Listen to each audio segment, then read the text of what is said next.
आप सभी को नमन करते हुए आज का वीडियो शुरू कर रहे हैं। आज हम आलोचना करेंगे एक ऐसे चीज या वस्तु के विषय में जो हम सबके पास ही है और इसे ठीक ठाक इस्तेमाल करने से कोई भी कभी भी अमीर बन सकते हैं। ये तो लेटेस्ट न्यूज़ है। क्या है वो चीज? ये जानने से पहले हमें खुद अपने ही बारे में थोड़ा सा जान लेना चाहिए। कौन है हम? क्या है हम?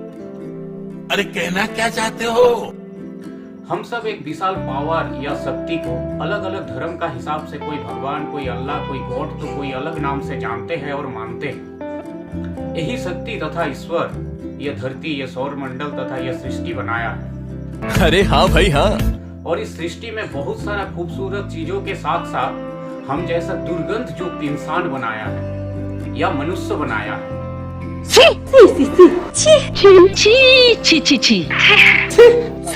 दुर्गंध युक्त इसीलिए बोल रहे हैं कारण थोड़ा गौर कीजिए। देखिए मनुष्य का शरीर किस चीज से बना हुआ है? रक्त, मांस, हड्डी, चमड़ा, लीवर, फेफड़ा, गुर्दा।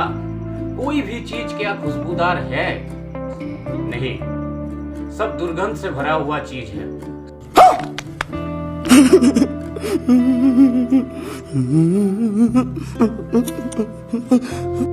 हम लोगों का जन्म भी होता है दुर्गंध में। उसके बाद बड़ा होते होते देखते हैं मनुष्य का शरीर से निकलने वाला हर एक चीज दुर्गंध से ही भरा हुआ है। जैसे पसीने में दुर्गंध, मल में दुर्गंध, मूत्र में दुर्गंध, ऐसे कि कट जाने के बाद निकलता हुआ खून में भी दुर्गंध। ऐसे ही यह दुर्गंध युक्त शरीर लेके और बड़ा होते होते जब हम लोगों का मृत्यु हो जाता है तब हमारे चाहने वाले अपने परिजन सब भी हमारे इस दुर्गंध युक्त शरीर से घृणा करने लगते हैं और कोशिश करते हैं कि जितना जल्दी हो सके इस शरीर का क्रियाक्रम कर दिया जाए अपने अपने जाति या धर्म के अनुसार। ये बड़ी अच्छी बात कही आप। तो हम लोग जन्म लेते हैं दुर्गंध में, जीते हैं दुर्गंध लेके और मर जाते हैं दुर्गंध के साथ।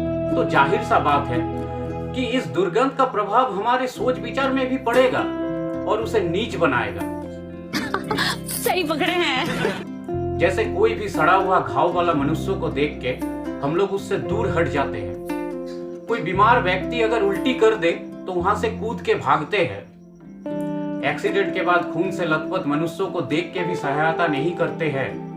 मैला कपड़ा पहना हुआ भिखारी को तो हम में से कोई कोई भीख दे देता है, लेकिन घिन से दूर से देता है कि शरीर में टच ना हो जाए। लेकिन हम में से कोई भी उन मनुष्यों का मजबूरी का कारण नहीं जानते हैं, ना जानने का कोशिश करते हैं। जबकि हमारे अपने ही शरीर दुर्गंध युक्त पदार्थ से तैयार है, फिर भी हम दूसरे की दुर्गंध से भागते हैं। क्या बात है सर, क्या बात है सर, क्या बात, ये बात है। अरे सर क्या बात है।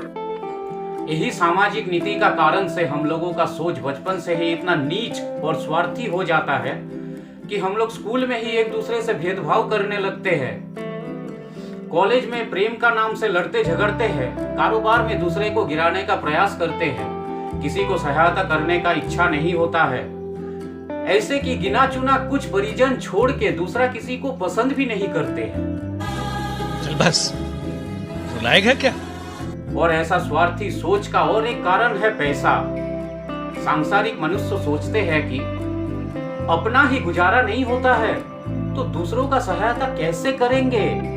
हर चीज में पैसा चाहिए। खाना, पीना, सोना, उठना, बैठना, दवाई, कपड़ा, शिक्षा, चलना फिरना, ऐसे कि मरने के बाद क्रियाक्रम में भी पैसा का ही जरूरत है। परेशान हो गए हम लोग 2.5 साल से। ये भी परेशान हो गए, हम भी परेशान हो गए। करो फिर। कहां से आएगा इतना पैसा? कैसे बना जाए अमीर?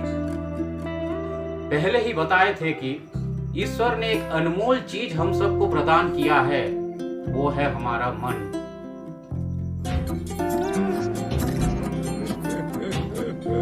इसमें ना तो दुर्गंध है ना तो सुगंध। मनुष्य अपने अपने विचारों के अनुसार अपने मन को मैला या साफ करता है। मनुष्य का मन ही है दुनिया को अमीर बनाने का जरिया। आप अपने मन को सुंदर बना के सुगंध से भर के अगर दूसरों को सहायता करते हैं तो आपको एक अजीब सुकून मिलेगा। बात तो सही है। ऐसे ही सोचिए तो, जब धरती में हर मनुष्य का मन आपका जैसा सुंदर, सुगंधी और पवित्र हो जाएगा, तब हर कोई हर किसी का YouTube चैनल लाइक करेगा, सब्सक्राइब करेगा, शेयर करेगा, सबका वीडियो में लाखों व्यूज होगा, सब कोई लखपति, करोड़पति, अरबपति बनेगा। नहीं, सोचिए मत, सब्सक्राइब कीजिए। हर मनुष्य दूसरे को खाना, पीना, शिक्षा, स्वास्थ्य, रोजगार इत्यादि में सहायता करेगा।